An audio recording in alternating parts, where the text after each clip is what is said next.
그날 이후 평범했던 일상이 고통의 나날로 바뀌었다는 사례자. 집에 퇴원해 와서요. 누워있으면 너무 통증이 심해서 잘 수가 없어서 앉아서 있다시피 하면서 그냥 선잠 자듯이 그렇게 잤었어요. 그녀는 평소 두 아이의 엄마로서 또 어엿한 직장인으로서 가족들의 든든한 버팀목이었다는데요. 그녀의 불행은 어디서 비롯된 걸까요? 생리가 아니어도 배가 많이 아프더라고요. 그래서 생리가 아닌데도 많이 아프니까 뭐 이상이 있나 보다 하고 갔던 거였거든요. 그 자궁 성근증이라고 수술을 해야 하는 방법밖에 없다 하셔서 자궁 성근증 진단을 받고 자궁을 통째로 드러내는 수술을 받았던 사례자. 그리고 이 수술이 사건의 발단이 되었다고 합니다. 여자로서의 상징성이 하나 없어졌다고 한다는 게 인생이 끝난 것 같은 그런 자괴감이 많이 들었어요. 네, 자궁 성근증 하니까 이름이 좀 생소한데요. 이게 도대체 어떤 질환인가요, 박사님?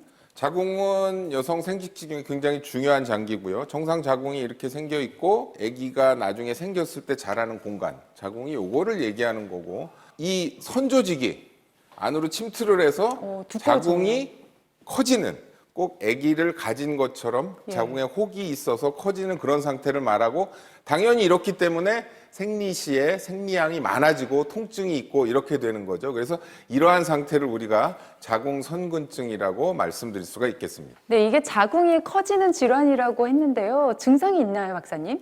예, 증상은 특이적인 증상보다는 생리량이 많아지거나 아니면 생리할 때 복통이 심하거나 아니면 평소에 허리가 많이 아프거나 항문이나 주변으로 빠지는 듯한 느낌이 나거나 이런 비특이적인 증상이 좀 있습니다. 네, 예. 이번 사례의 경우에는 자궁 절제 수술을 받았는데 이게 자궁을 드러낼 정도로 위험한 질환인가요? 수술을 조금 보시면 환자 같은 경우는 복강경으로 우리가 자궁을 절제를 하게 되는데요. 비디오 카메라하고 기구를 뱃속에 넣어서 간접적으로 보면서 절제를 하게 되는데, 아까 보신 자궁의 구조가 이렇게 있으면 이렇게 나팔관이 있는데 이렇게 절제를 하고 이 자궁을 바깥으로 빼내는 것을 복강경을 통해서 한 것이 이번 사례가 되겠고요.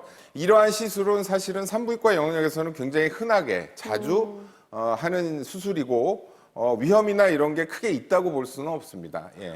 네, 그런데 이번 사례자의 경우에는 자궁 절제 수술을 받고 예기치 못한 문제가 생겼다고 합니다. 가족들의 이야기를 조금 더 들어보겠습니다.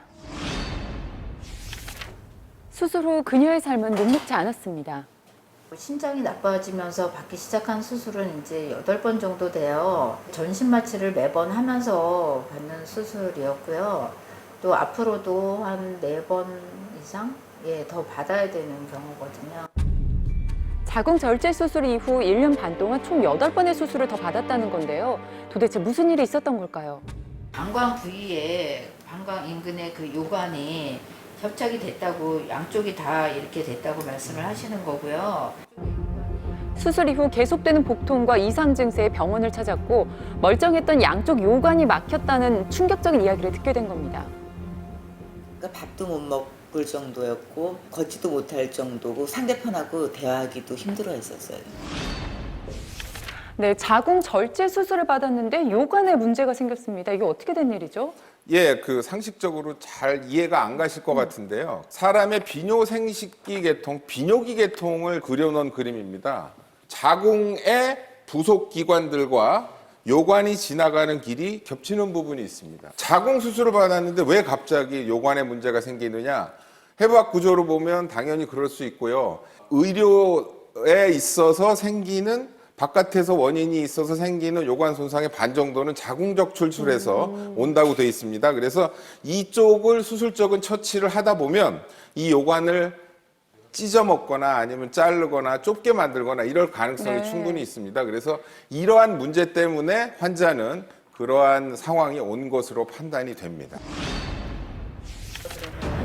가족은 병원 측과 좁혀지지 않은 입장 차이로 현재 의료 소송을 준비 중입니다. 배를 움켜쥐고 나왔어요. 그때도 수술 끝날 때도 그러니까 서울 가기 더 전까지는. 있으면 좋겠다. 입원을 더 시켜주십시오 했는데 여러 가지 제 증세와 정황을 생각했을 때 의사 선생님께서 수술하면서 좀 요관을 잘못 건드리거나 이렇게 하신 것 같아요.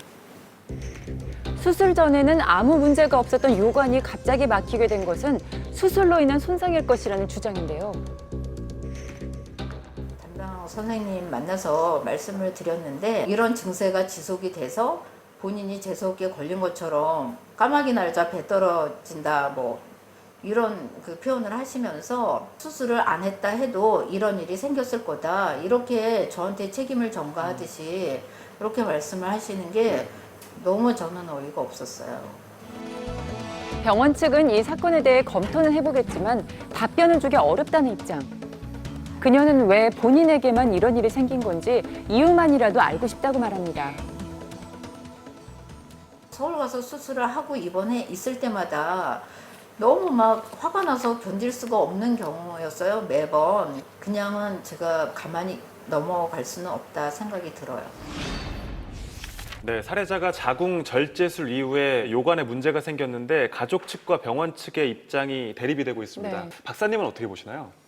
예, 이러한 복강경 하에 자궁을 절제했을 때 생기는 합병증이나 문제점 중에 요관 손상이 있기 때문에 저는 개인적으로는 인과관계가 분명히 있다고 보고요.